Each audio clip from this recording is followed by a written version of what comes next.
Hello, everyone. Welcome to this episode of eCoffee with Experts. I'm your host, Matt Fraser. On today's show, I have with me Sean Okelly. Sean is the CEO at XApp Design, a full-service digital marketing and web development agency headquartered in Charleston, West Virginia. He has over 20 years of experience helping small to medium businesses create websites and apps to connect with customers to drive more traffic, resulting in more leads, sales, and revenue for his clients.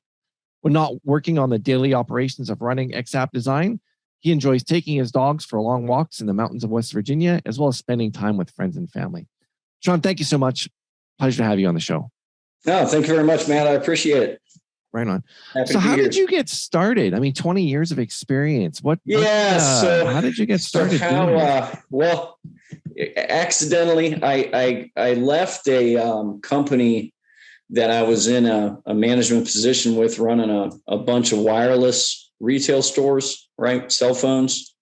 And so I decided to start my own business selling cell phones online. And so this was back in 2002, 2003. And so I needed a website where I could, like all of today's modern e-commerce websites, right? The problem was there weren't very many people that could do it. And I hired somebody and paid them, and they never really did the work. So I kind of got stiffed out of the money. And so what happened is we had about a 4-month window to get everything up and running once we finally decided that we weren't going to be able to rely on this other developer. So I decided to take that project on myself, Matt.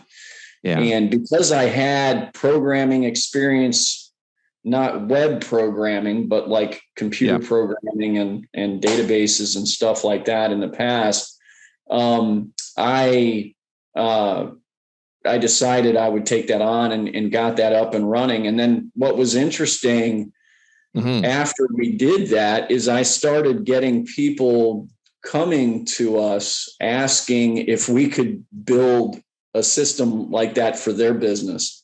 So it actually transitioned, and the wireless industry got ultra competitive, and they kind of forced out kind of smaller players like us.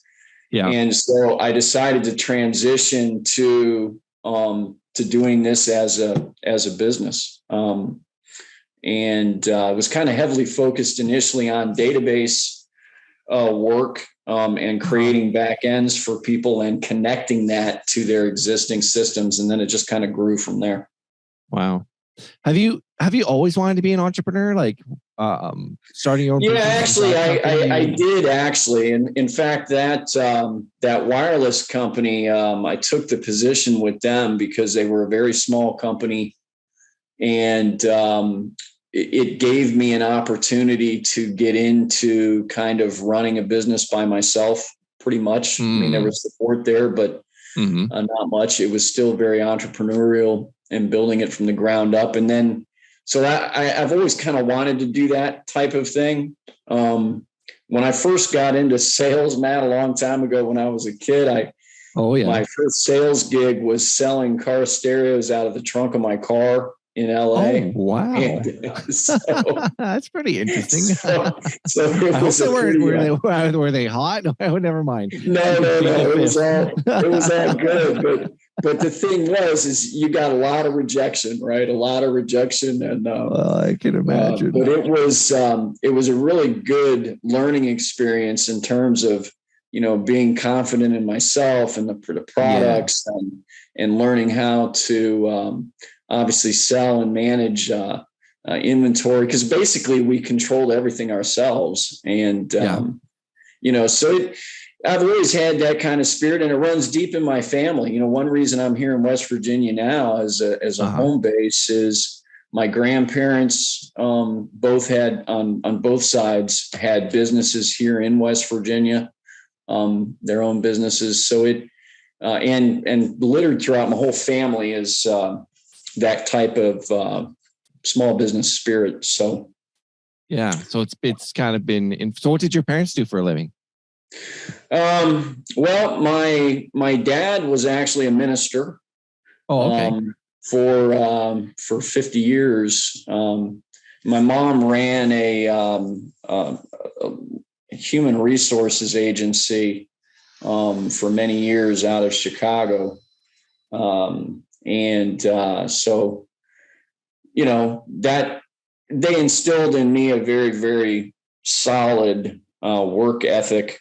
Yeah. And also, I think one of the biggest things they instilled in me, Matt, which has helped with retaining clients for a long period of time, is, doing the right thing. And if we say we're going to do something, then we do it, Yeah. And that's very important.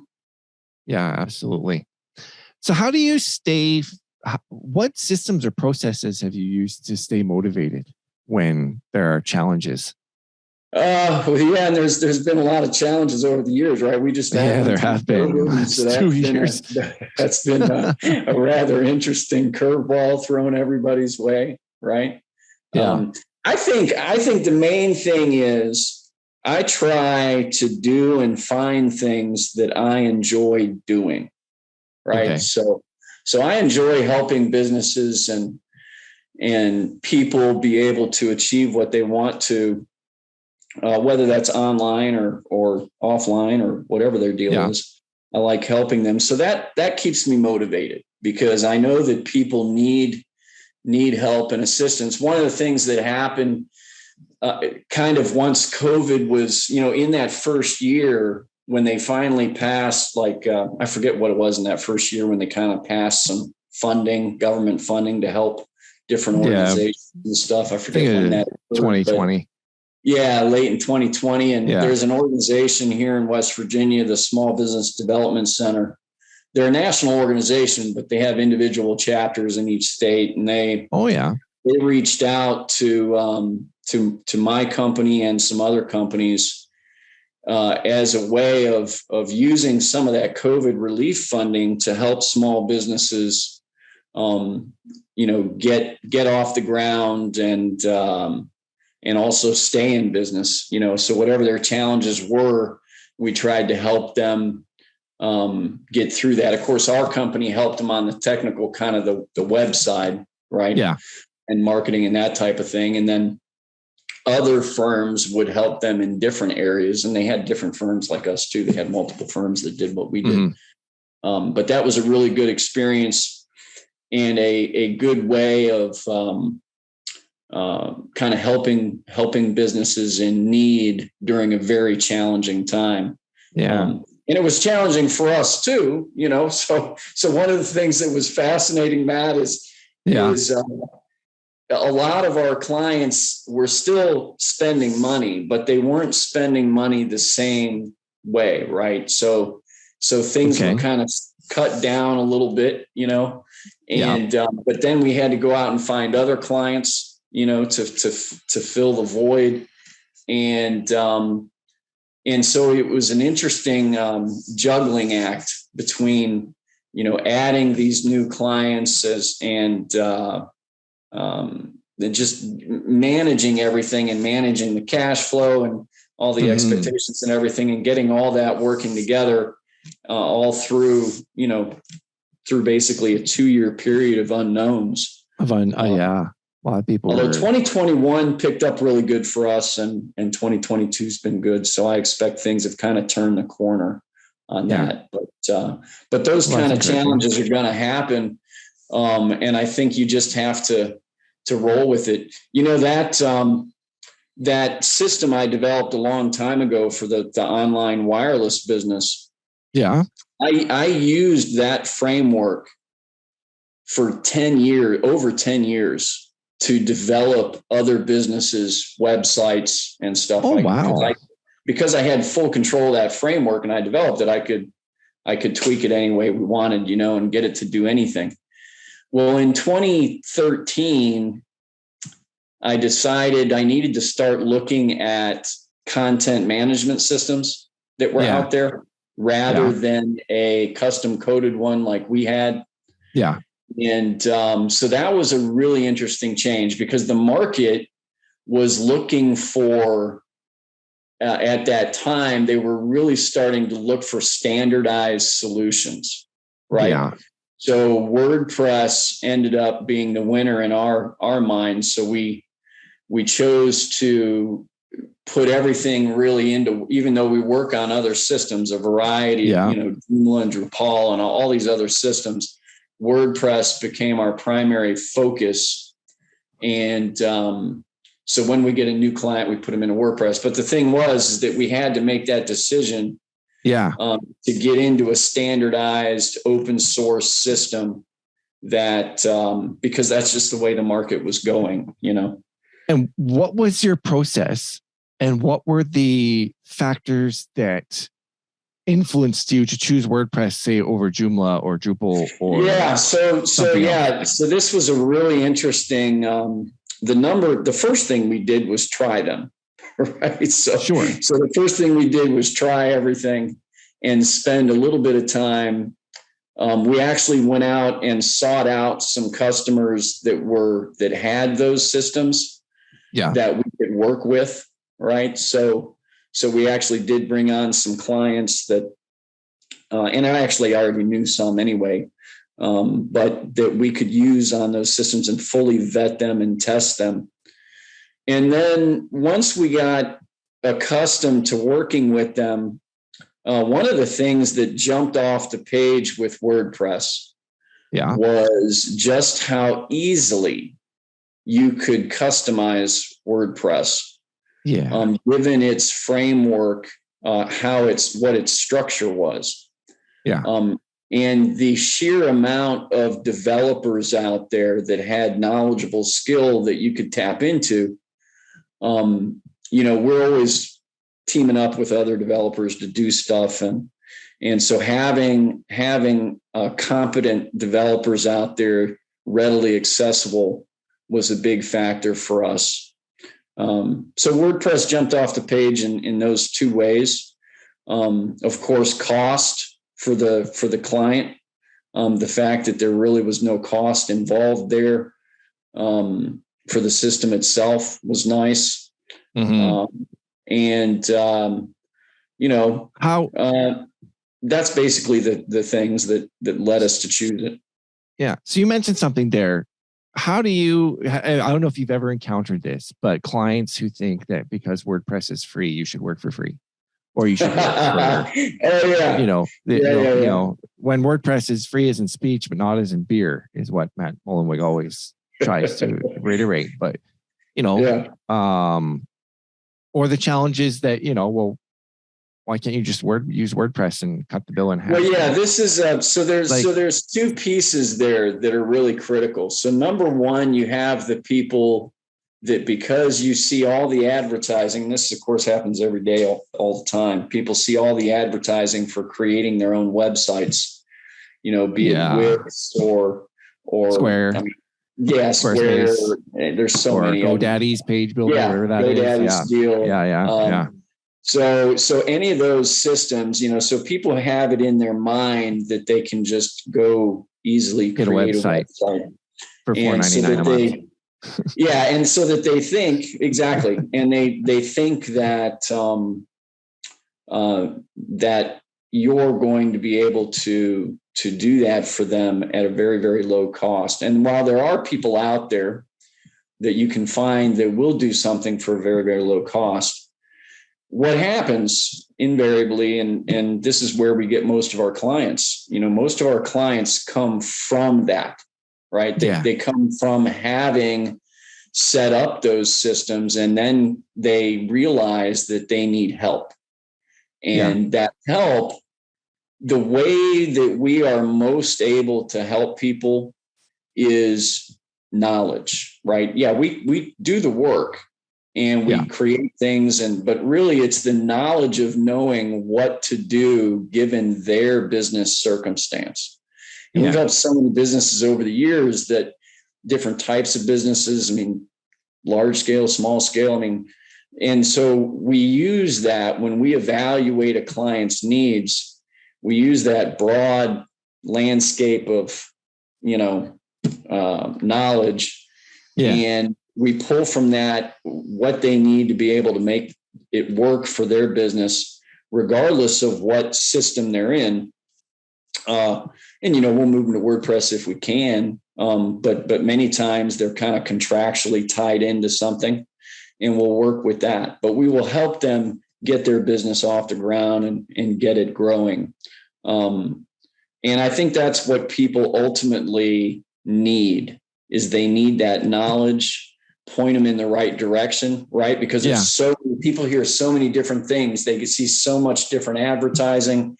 They get inundated with emails all the time about people who want to do this and that. And so they really don't know where to go. And so that's where our niche is, Matt, is we really help people get on the right path. Yeah. So take a consultative approach to helping clients and then, help them to create a strategy. So one of the things we're really trying to focus on now over this last year, we've been building it more and more, which is kind of a subscription service for us, right? Which is kind of new for us, but we realized through the whole COVID deal that really people they kind of needed their hand held, right? And when these challenges you talked about come around, we're already kind of there for them.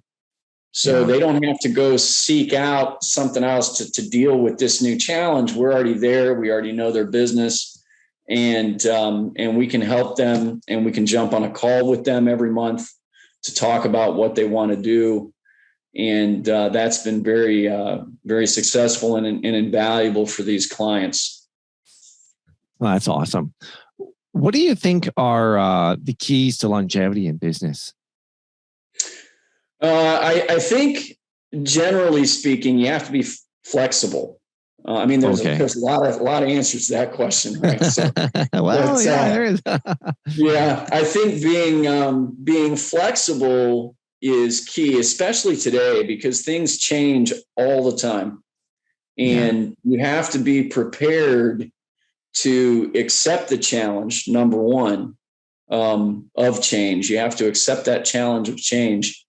And then you have to be kind of dogged in finding the things that you can do that still work with your business model, right? Yeah. Now, sometimes you actually have to change your business model, which is usually a long process to do that. But that's one of the things that we're doing with this subscription service, right? We decided, let's start getting into this.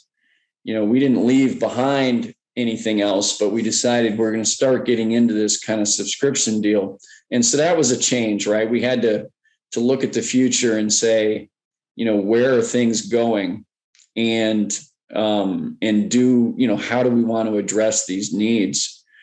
And so I think being flexible, seeing opportunity, and figuring out how to incorporate that opportunity into what you're doing.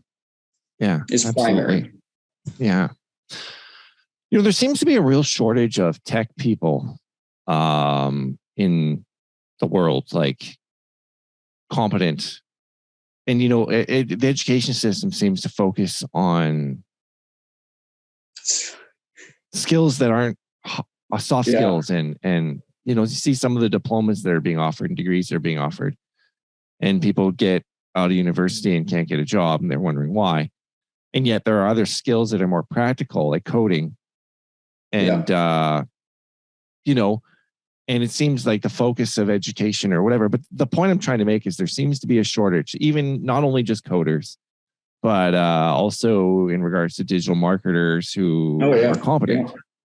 And so how do you think that problem can be solved? What Well, I think first and foremost, it's going to be solved by the market.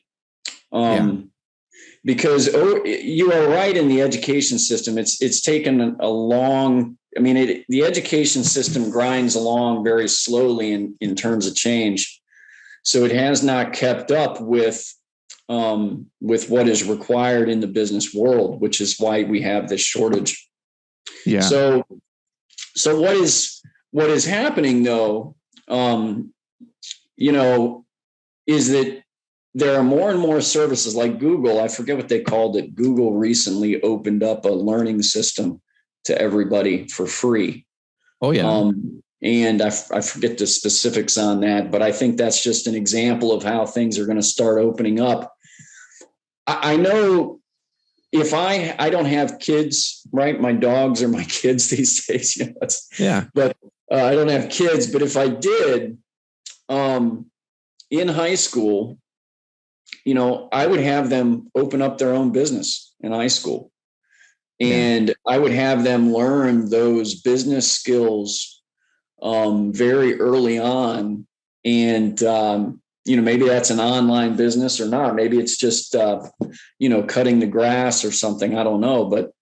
But I would have them do something that they are in control of it and that they are responsible for what happens in the business. Because that type of skill set is the number one thing that's lacking. We can talk about the technical skills, but if you're going to get involved in this technical world, today you got Fiverr and all these other companies, right? Where you got all these self-employed individuals that are part of the, kind of new labor workforce, and they're independent contractors, right?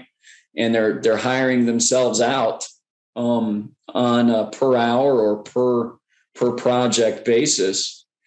And so they need to be able to learn how to manage themselves, manage working with other developers, and all the things that go along with running a business.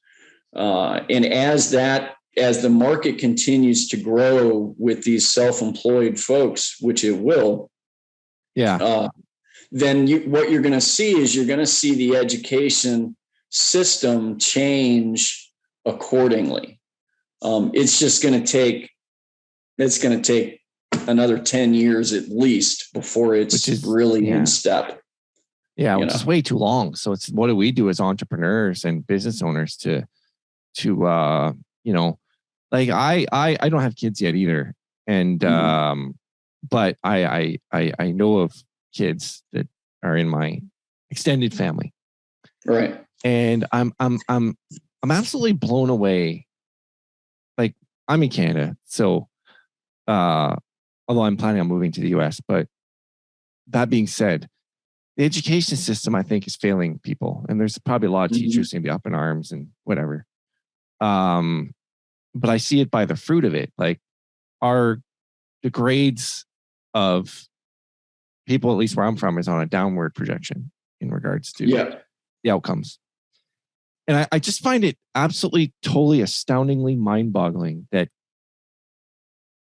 the lack of actual preparation for real world life skills. Even the sense of not knowing how to use email, or not knowing how to use a browser, or even the sense that, let's just go even further. Like, I cannot believe, when I was 24, I didn't know what the heck I wanted to do. And it took me a crap load to figure out what I wanted to do. And what I'm doing now didn't even exist when I was in high school. Right. That being said, though, I was 24. I went to the YMCA and I took an aptitude test, and that took me all day.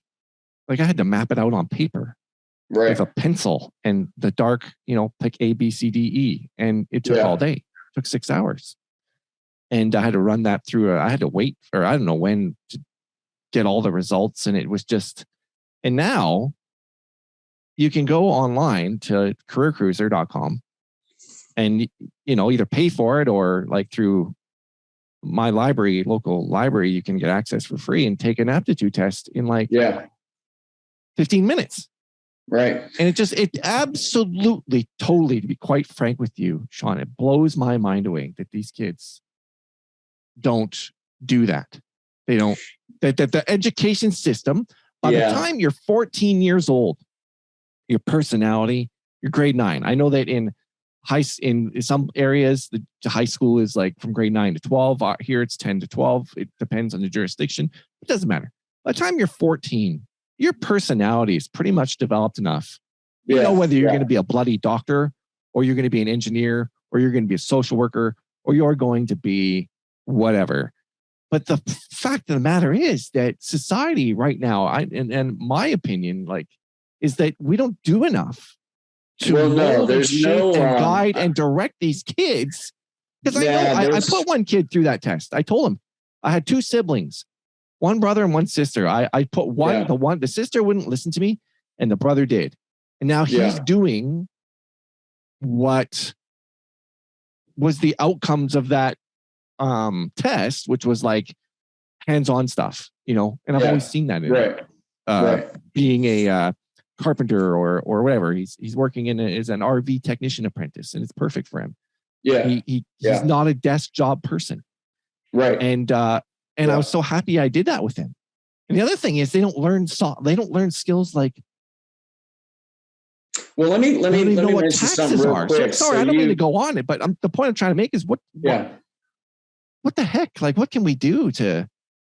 Well, there's very little work on self-analysis, right? So there's introspection. I mean, there's very little of that in schools, and one of the problems, like, I'm really good at testing, right? Like, I don't care what kind of tests you put in front of me. I'm really good at testing, and that made up for the fact that I was a terrible student, right? So I hated school, but I was so good at testing, and you know, that kind of paved my way to get through a lot of stuff. But standardized testing is problematic because what happens is you end up with teachers that teach just to the test, right? So they're teaching to the lowest common denominator of learning, which is here is a question and here is an answer, right? Personal development in any way. And so, you know, I don't know if there's a quick solution there to kind of get rid of standardized testing, but I've always seen that as a major problem. And filling in, you know, A, B, C, or D, if you get used to how tests are done, and, you know, you can run through them. And so there's a problem with that. But I think the biggest problem of all, though, is just that schools through high school, all they want to do is get you out of it. That's all they want to do is push you through high school. Yeah. Right. Just push you. And that's, you know, we can talk all day long about politics or whatever, but the reality is the school system up through high school, they just want to push you out. And then you're kind of ill prepared for college after that. And the decision making that happens there. And then the colleges are so entrenched with kind of the old school, like we talked about earlier, that they really have not adapted to the new model. And so there's an awful lot of work to be done there. But I think primarily parents are going to have to wake up and realize that the education system is not going to prepare their kid for the real world. No, it's not. And that's got to, until that rings true for people. And I think more and more people are kind of waking up to that, but until they really realize that, then we're going to continue to have an education system that doesn't produce. But once enough people wake up to it, I think the education system will start to change because the market eventually will get it to get its act together, hopefully. And I think the internet has just drastically changed the way education can work. Yeah. Like, I know a lot of kids were having challenges during the pandemic learning online. Mm-hmm. I don't understand why, because my entire education past high school, I've learned more since I got out of high school than I ever did in school through my own initiative of LinkedIn Learning or courses on. Well, I think that's Udemy where but that's where you and I kind of are different, right? Yeah. You and I mean, there's a lot of people like us that are self-guided learning wise, right? Yeah. And can do that. But kids, the self-guided learning is a little more challenging for kids, because they're kids. I mean, it's just, if you think back to our childhood, right? How focused you were as a kid, how hard it would be to do that. And I think, and parents do the best they can, but that's a real challenge. So I think the classroom structure helps kids in that regard. However, having said that, you're right that the internet provides a learning opportunity that did not exist before. Back when you and I were in school, I remember going down to the library to look at magazines in school, right? So we would go down to the library to look at periodicals, and maybe it was Popular Science or whatever. I mean, a million other different things. And that's how you got the news, which was old news. And newspapers and such. And now that it's on demand. But one thing they still do in schools is you still got to go buy textbooks and stuff, which is ridiculous. Yeah, I mean, that's where the internet really in the education system should really fully adopt it, is in how they distribute the information, Yeah, you can put everything on a tablet, man. Like, they should just be handing out tablets. Like, here's all you want to save the trees. Here's all your everything you need. Yeah. I just don't get it. But I guess all the point was trying to get is, when kids, in order to solve this problem, like there's, you talked about the market solving it. And there's, like, where I'm from, there's schools, there's businesses that are starting up, like Learn to Code and code camps. And I'm like, wow, like, is there really a demand for this in the market of parents willing to pay for their kid to go to, and is there really interest in in to do that? I mean, I thought most kids would think it's boring, but apparently there has to be, because they have multiple locations, they're franchising and they're growing. And so it's kind of interesting. You spoke to the market solving the problem. And and I think that once people realize, like your question is, are people going to think about and think this is worth investing in? And I think that is starting to happen, because people are realizing that the kids need skills, and they need skills that move at their pace. One of the major problems that I know that I had, and an awful lot of people have with college, is that it's a long-term commitment before there's any payoff, right?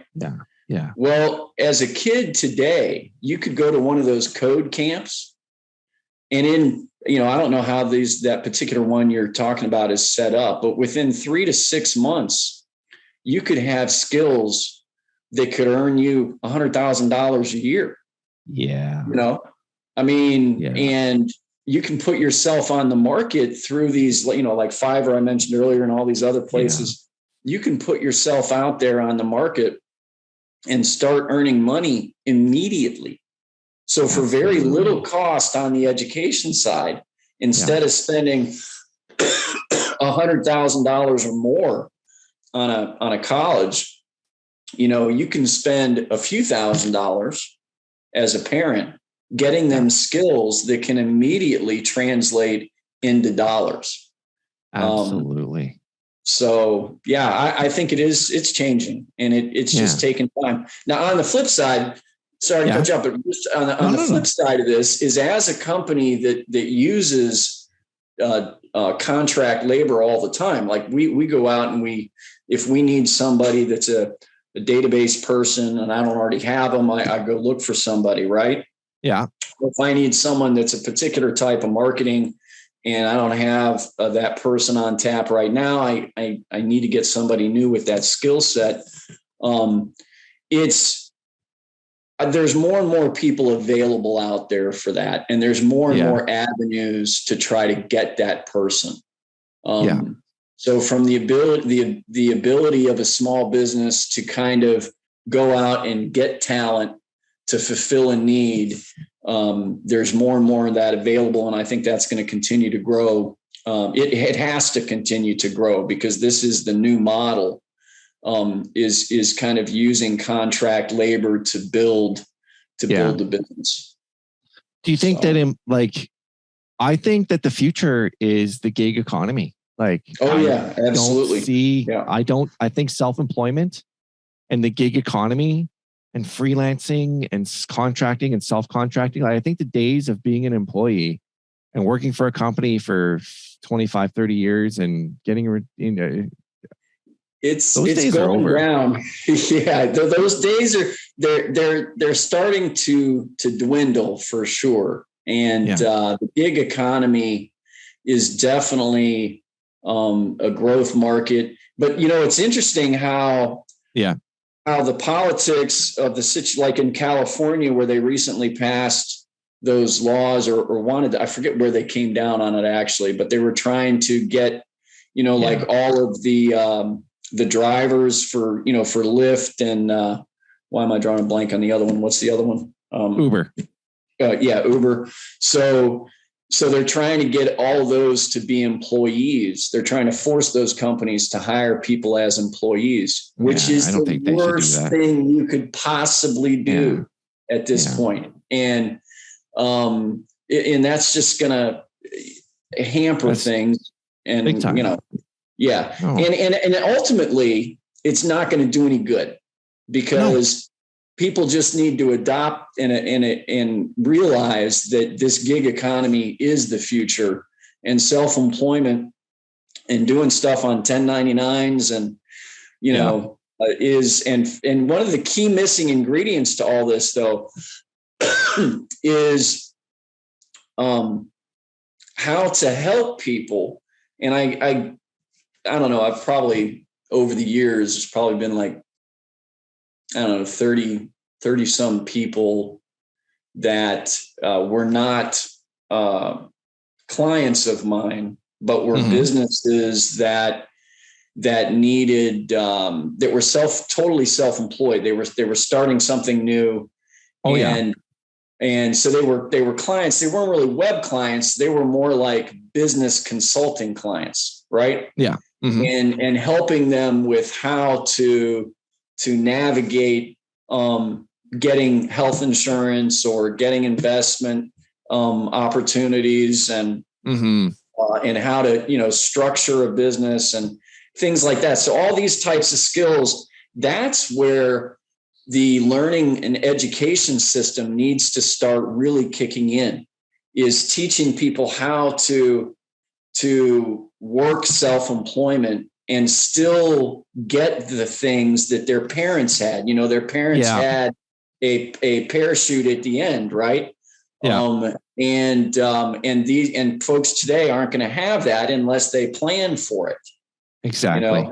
They're not going to have that group health insurance policy, right? No. That their parents had. They're going to have to go out and buy individual insurance. Yeah. And that whole market is, we're seeing how that insurance market is trying to change to accommodate that. I mean, I've been in the individual insurance market for 20 years now, but a lot of people aren't familiar with it, but they're going to have to be. So it's things like that the business climate, has to adopt. And we're getting there. It's just slow. Yeah. Like any major change, a little slow. Yeah, absolutely. Yeah, it'll be interesting, like it'll be interesting to see. And I know that I'm a free market person, so I believe the market has the answer, not government, and not to get political, and that the market will figure it out. And, and the internet has shrunk the world, no longer you just have to look for talent locally. You can find talent. It's almost like when it comes to work, there's no borders. Like I'm in Canada working for a company in the States because of the internet. It's kind of mind-boggling. Yeah. What's interesting about that you say that now is because, with the whole issue with Ukraine, a long time ago, I used a couple different development groups out of Ukraine Yeah. So like 2005, 2006, maybe even into 2007. And so that was kind of early on in the remote kind of work arrangement, but we've been doing it a long time. But now we have people all over the globe that do work for us, and it's fascinating to see that. And I had a conversation, it's really interesting how this plays out. And sometimes I had a conversation with this gal, and she's from Vietnam, right? She's a marketing person. Well, she's kind of marketing. She's kind of like, when people need to take their business from one phase, like let's say they're a mom and pop shop and they're going to start changing it to be more of a corporate environment, right? Yeah. And so she helps them with that kind of a transition, and how to market to business and business planning and all this kind of stuff. Strategic, pretty interesting. But what's so fascinating about working with remote people is you may speak the same language, but there's so much of a difference between culturally, right? Yeah. That how you do things with that information is different. And it takes a little while to get used to. We try to do most stuff in the USA for that reason. Or folks that are have a mindset that's kind of a USA based mindset. Because it just by the Western thought. Yeah, exactly. That's right. Yeah. That's right. Yeah. And so we work through those differences, but the internet has definitely changed things dramatically in the flow of information. The fact that you and I can jump on a call, a video call like this, right? And have a great amazing conversation and is absolutely fascinating. And the cost to do this is so minimal.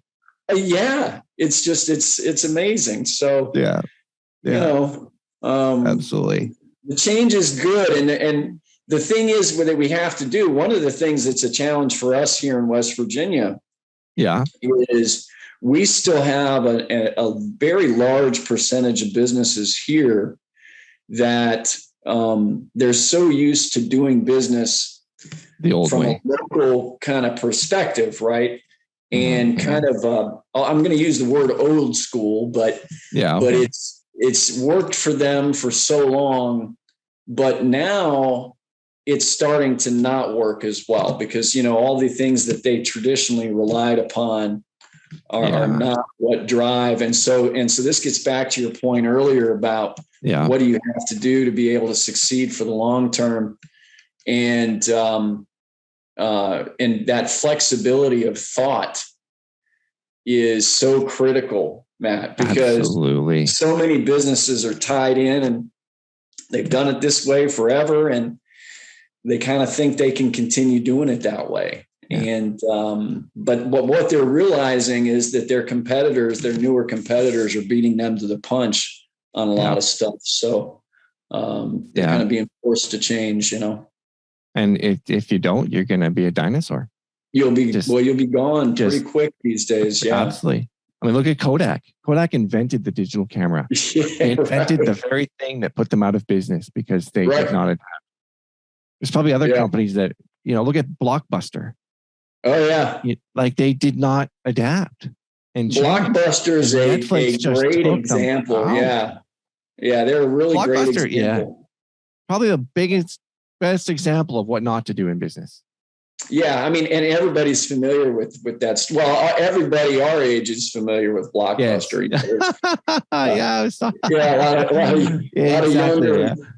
Yeah. Oh gosh. I was talking to younger people yesterday and they were like, so Netflix used to be DVDs in the mail?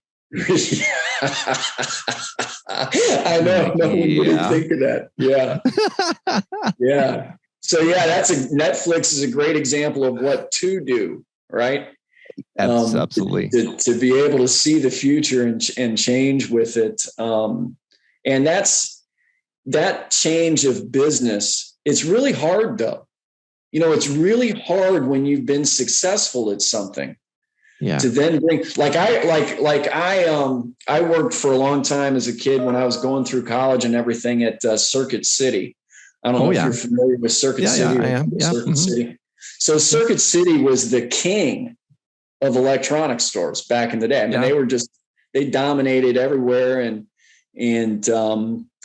starting in about 2000 or 1994, 1995, they started to have problems with Best Buy, and they were trying to figure out what to do, and they couldn't quite figure out how to change their business model to compete and what to retain from their own identity. So what they ended up trying to do was be Best Buy light, and failed at it because Best Buy was better at being Best Buy. Yeah, they needed to be different. So they made these challenges, business challenges, and how you see the future and what you're going to do to tackle it is critical. And that gets back to why we created these subscription plans. It's almost like a retainer. You think of like you have an attorney on retainer or something like that, right? It's kind of like that. And you're starting to see that in the medical world now, right? You're starting to see those doctors. I heard that. It's very smart though. Yeah, where you pay like a set monthly fee, no matter what, like $50 a month, or I guess it varies wherever you're at. But and then you just go whenever you need to go, and they give you your prescriptions, and and it's just things are changing, and you have to. Well, it's a very smart business model. And a very smart way for them to adapt. Like, for instance, I subscribe to a legal service like that. Not that Legal Shield. I'm familiar with it. Yep. Yeah, I would never not be without Legal Shield, because I've had conversation with lawyers that are 3 hours long that they would never have talked to me if it wasn't for my $30 a month subscription. Right. Strategic conversations. Right. And sure, maybe there's been a year where I've paid and not called them once, but done anything. Yeah. When I need it, I know it's there. And actually, it's good you mentioned that, because I've been thinking about doing that myself. I used to have that a long time ago. I want to say it was through LegalZoom or something like that. But then I temporarily went into business with this other gal, and then we kind of changed things up because we merged and all that. And but it's interesting because when we did that, we had to separately hire.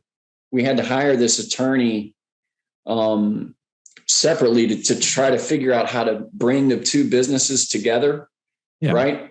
And I'm bought her out now, so that's all done. But it took us 6 months.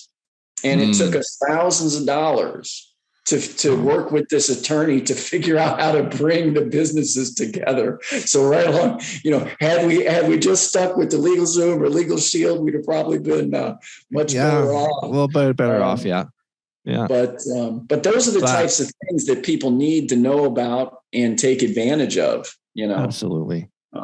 Maybe they're developing a subscription model for agencies and consultants to a retainer-based model where they can have access to, because otherwise we're very expensive, Right. Like, I'm not going to blurt out my hourly rate, but if someone wants to consult with me, I've invested $60,000 in my 17 years of 17 years of learning what to do and not to do online and how to get traffic. And that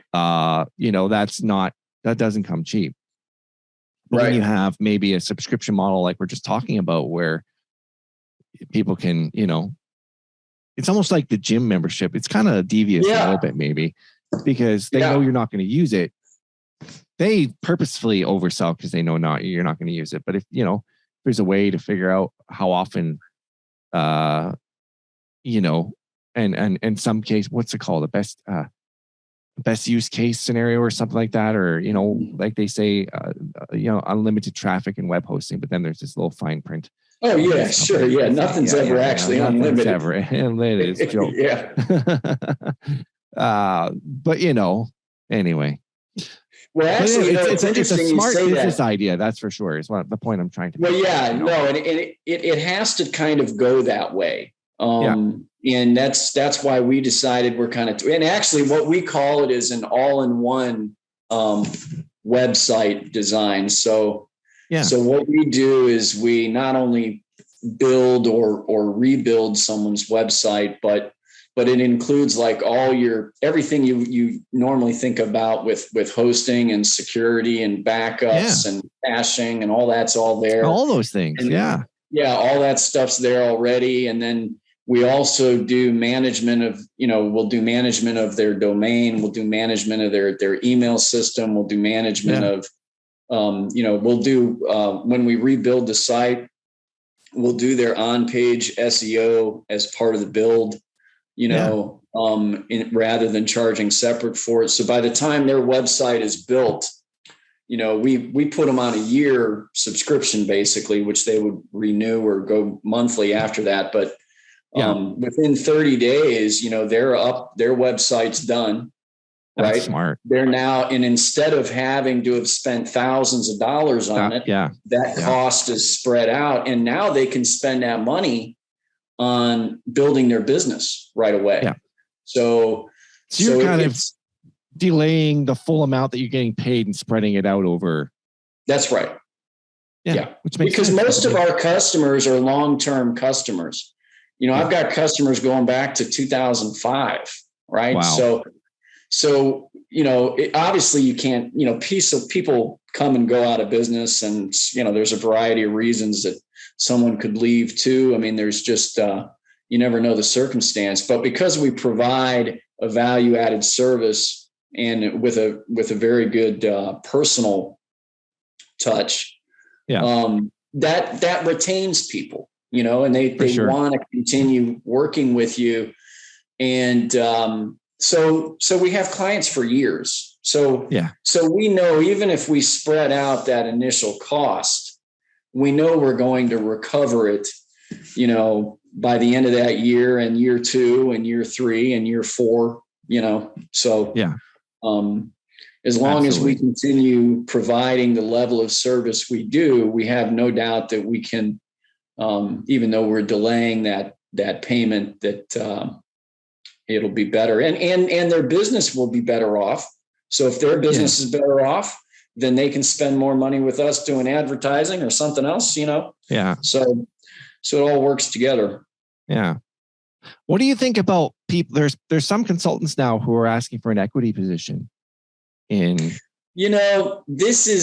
I'll tell you, I used to do that. Okay. I used to do that. So years ago, remember that time frame, like 2005 to 2007, because there were very few people that did, what I could do personally, right? Yeah. At that time, and there were companies that didn't have, startups or whatever, that didn't have the money. So in order to help them out, we took that equity position. Okay. The problem is you invest a lot of time and effort into that up front, and there's a really, really high likelihood you're not going to recover it. Okay. Because it's just too, in my mind, it's too challenging. So we're kind of taking the different route. Actually, there's another key component of this. If people are really invested in the business and making it work, they're going to be able to find some money to do a website, right? Yeah. They're going to find, this payment plan type system where we break it down over a year helps with that. But they still have to make a commitment. Right? If the people don't make a commitment, there's just too great a chance that their business is going to fail, and you're not ultimately going to help them in the long run if their business never really gets off the ground. So we need a commitment from people to some degree. And even at a low level, even if it's just $100 per month that someone pays, right? Yeah. If they know they're paying $100 per month, regardless, they're going to want to get something from that. Right. And in order to get something for it, they have to contribute themselves. They have to take their time to let us know what they want. Right. So you're staying in contact with the client. And because you're staying in contact with the client, that enables you to actually bring a project to fruition and have success with it. Yeah. But too many times, if they don't have a stake in it, exactly. They don't have a stake in it. Yeah. So, but it's interesting you mentioned that, because there are more and more people thinking along those lines, mainly because that's what investment companies do, basically. Venture capitalists, right? They're taking a stake in the company. Yeah. But we're not venture capitalists, and I don't want to get into that business. No, we won't. We won't chase that rabbit. Right. Anyway, there's lots of different ways, and it's very interesting to hear what you're up to. It's been an absolute pleasure talking to you, Sean. By the way, it's been a very engaging conversation. And how can our audience connect with you online if they choose to do so? So they can go to our website, XApp Design, XAPPdesign.com. They can also find us on Facebook as well, under the same thing, XApp Design. And then they can always, when they get to the website, they can feel free to just call us. We've got four agents that are sales reps that are willing to talk to people with there's no obligation at all. So get the conversation rolling, and we can talk about whatever their needs are and figure out how to help them. Sure. And are you on LinkedIn as well? Oh yeah, I'm on LinkedIn. Okay. Yeah, we each have personal profiles on LinkedIn. And a company profile too, but it's obviously managed by personal side. But yeah, sure. I'll make sure to put your contact information in the show notes. But hey, again, I want to thank you so much for being here and sharing your insights and experience and knowledge with us today. I really appreciate it, Matt. It's always good to talk to people, and it's good to talk to someone too that's got a lot of experience like you do. So it's always a good conversation. Well, thank you very much. You have a great day. You too.